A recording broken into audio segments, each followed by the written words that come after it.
founder of the Property Plus system, and today I shall share with you some of the questions that my client asked me over the past few weeks when leading into 2022. And I'll be actually sharing with you three things. One is the market trend, what happened last year. I'll be looking about this year, what are the outlook and some of my predictions that I'm going to have for you, and where are some of the value spots in which you should be looking for when you are thinking of buying a property. So let's go on.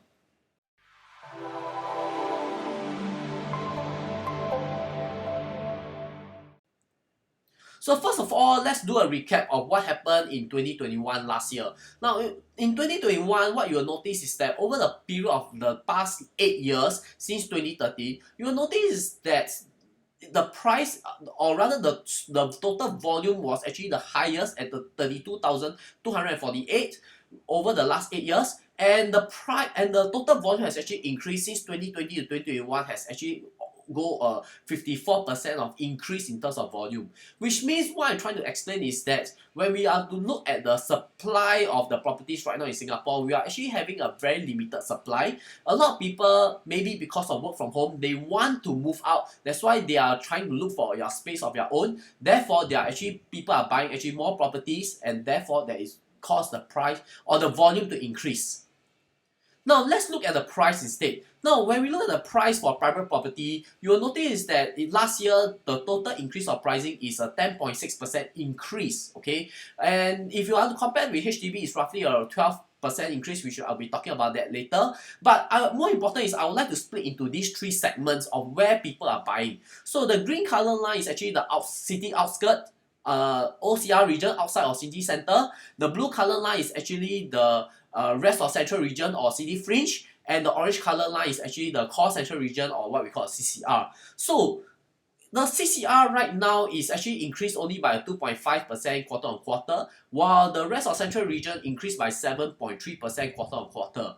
So important is to look at the delta, because in the past the delta is actually pretty standard, okay? But right now you will notice that the price of the RCR is deviating away from the CCR region, which means if you were to ask me, if you were to find something that's value buy, okay, definitely, or not something that is above in value, or something that is not at the all-time high, you should be looking at more at the core central region. So from this graph, I'll tell my clients to go for the core central region, which is something that is pretty good right now. So let's look at the HDB trend. Now the HDB from since 2013 has actually been dropping. However, if you see the last year, the total price increase has increased by 12.5%. So this marks a very huge increase, and right now HDB is at an all-time high. So honestly, my honest opinion is that I do not like to buy things at an all-time high. I feel that HDB right now is a bit of risky if you were to enter the HDB market. However, it is in fact right now in 2022, I expect it should be a very, very good time to continue selling your HDB and to upgrade. So what are some of the market trend that I believe is going to happen for 2022? So if we all know that on the 18th of December, there is actually a cooling measure that came out, and I actually have some video about it. So links in the description for more videos. And what I'm going to say is that, does it affect home buyers or not? The answer is no, because this cooling measure affects more on investors and affects more on developers. So let's look at these two. When we talk about investors that time, I believe that investors will start to pull out. Investors no longer want to put your money into property. So, and therefore, since there is less investors, there will be more choices for home buyers. And because there's more home choices for home buyers, I expect the volume to decrease. When we look at the HDB market, I still believe the HDB market will still remain strong.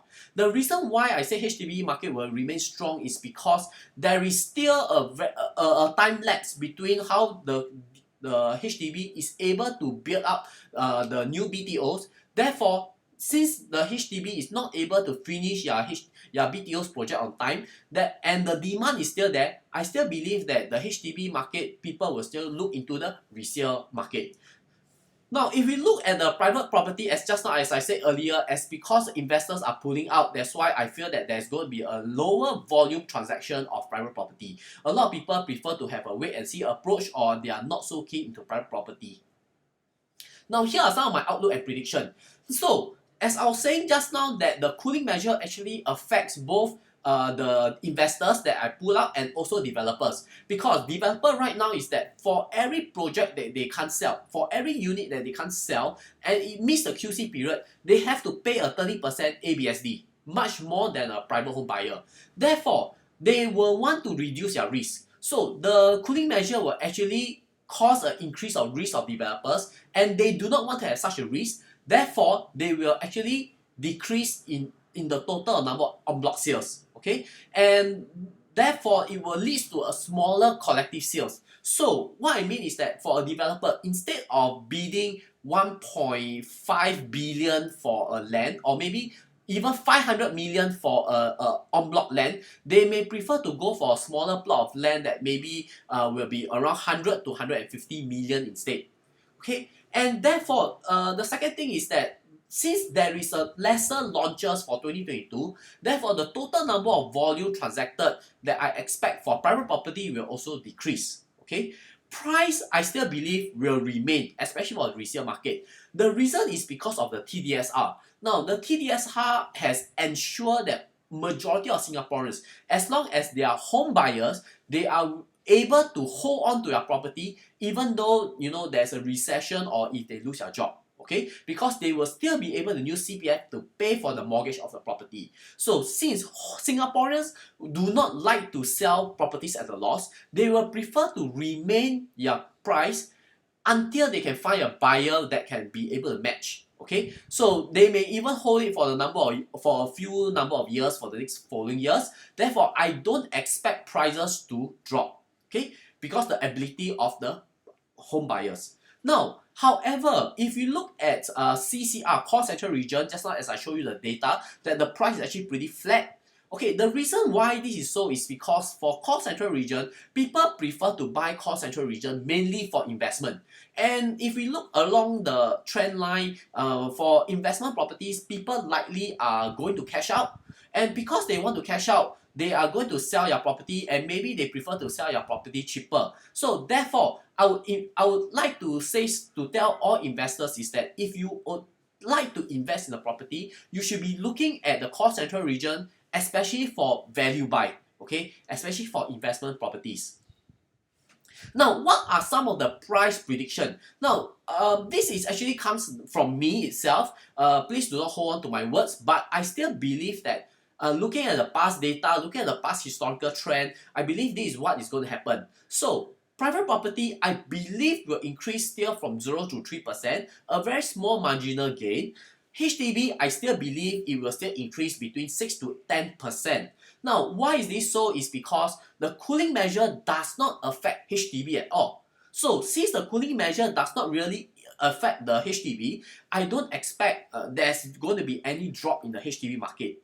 Okay, and the second thing is that because the government or the HDB is still slow in their construction, slow to hand over the keys to the homeowners, therefore I still believe a huge chunk of people who want to buy HDB or the HDB upgraders or first time buyers, they will still enter into HDB resale market.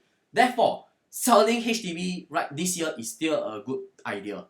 So where would you ask me that if you want to invest? So I will just say that right now there's a lot of unknown. For these first 3 months from January to March, I believe a lot of home buyers right now are going to go to a wait and see approach. While even sellers, right, they are not going to reduce their price, as I said earlier, because of the TDSR. What they are going to do is that they are still going to fix their price at a particular high, and they are not going to increase their price, but they will try to sell their price at this particular high and see whether they can sell or not. And this is what I mean by a wait and see approach. So, however, if you are a home buyer or investor, you should be trying to find value buy with future growth potential. Now, what is this value buy with future growth potential? I'll give you in my next slide, I'll give you an example. Okay, so and just now earlier I said is that if we just look at the 3 regions of where you should be buying. Now, right now, you can see the delta between the RCR and the CCR is very great. That's why I feel that the core value buy will be in the core central region. Okay, and also look out for discounts by developers. So these few days I've been sending discounts that what developers are giving, especially during the Chinese New Year promotion. Okay, some of the discounts that some developers are giving, and you should be looking into all these properties. Okay, so now my next slide I'll be talking about future value buy with future growth. Okay, so let's look at this map that actually I was actually doing for one of my clients. So here on the left we will see that there are four projects. Okay, Sims Barrack Rise is going to be launched later this year. So the estimator for this Sims Barrack Rise, the pricing roughly is more than 2001 per square foot.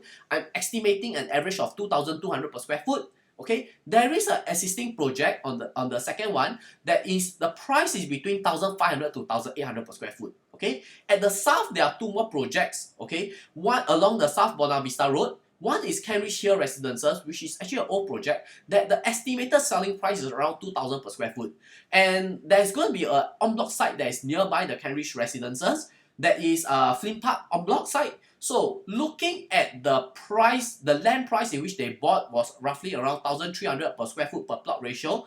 Therefore, I estimated their selling price to be 2000 to 2002 per square foot.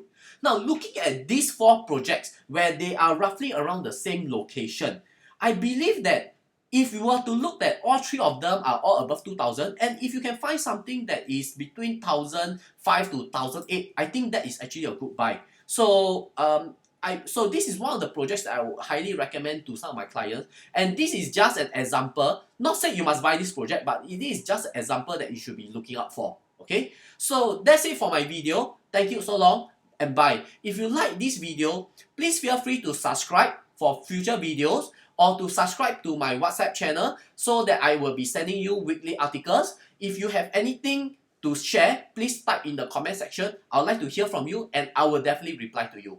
Thank you, so long and bye.